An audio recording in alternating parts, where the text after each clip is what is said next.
ఒకసారి చూడండి, మీరు 2014 నుంచి 19 సంవత్సరం మీద సంవత్సరం ఏ శాతం అప్పులు చేసినారు? 22% చేసినారు. మేము సంవత్సరం మీద సంవత్సరం 13% చేసినది. మాది పెద్ద తప్పు అండి, మీది ఒప్పు అంటారు.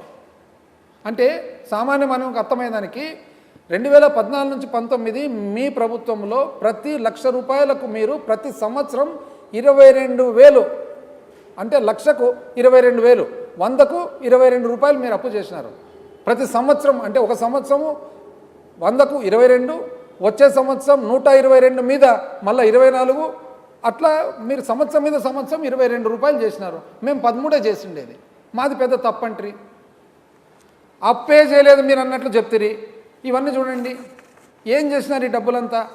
మీరు జూన్ 24 మీరు ప్రభుత్వం ఏర్పాటు చేస్తానే జూన్ 24 6,000 కోట్లు అప్పు చేస్తారు, జూలై 24 10,000 కోట్లు అప్పు చేస్తారు, ఆగస్టు 24 3,000 కోట్లు అప్పు చేస్తారు, సెప్టెంబర్ 24 4,000 కోట్లు అప్పు చేస్తారు, అక్టోబర్ 24 6,000 కోట్లు అప్పు చేస్తారు, నవంబర్ 24 4,000 కోట్లు అప్పు చేస్తారు, డిసెంబర్లో ఎప్పుడు లేని విధంగా 9,237, అంటే ఒకసారి 10,000 ఒకసారి 9,200, చరిత్రలోనే ఎప్పుడు లేవు మీరు తప్ప.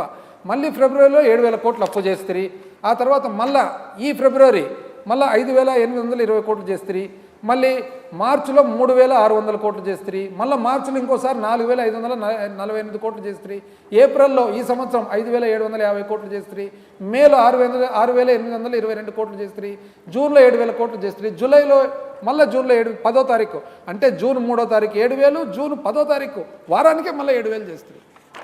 అప్పు అప్పు అప్పు అంటారు. అంటే ఇప్పుడు ప్రభుత్వ నియంతృత్వాన్ని ప్రశ్నిద్దాం, సాక్షి టీవీపై జరుగుతున్న దమనకాండను అడ్డుకుందాం. తెలుగువారి మనస్సాక్షి సాక్షి టీవీ. సాక్షి టీవీ ప్రసారాల కోసం వెంటనే మీ లోకల్ కేబుల్ ఆపరేటర్ని సంప్రదించండి.